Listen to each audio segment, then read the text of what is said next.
చూస్తుండగానే నవరాత్రులు గూడా అయిపోయినాయి.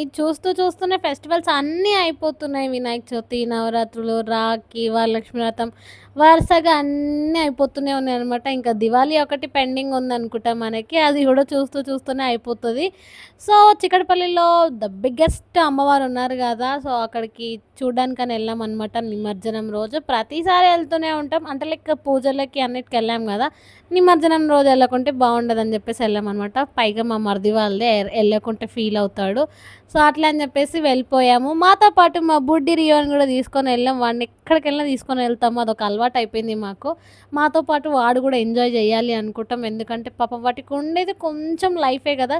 ఉన్న ఆ కొంచెం లైఫ్‌ని గూడా మంచిగా ఎంజాయ్ జేయాలి అనిపిస్తది. అండ్ చాలామంది అంటారు వాడు మీ ఇంటికి రావడం వాడి అదృష్టం అని. కానీ కాదు, వాడు మా ఇంటికి రావడం మా అదృష్టం. సో, మా డే అయితే ఇలా కలిసింది. నెక్స్ట్ వీడియోలో కలుద్దాం. బాయ్.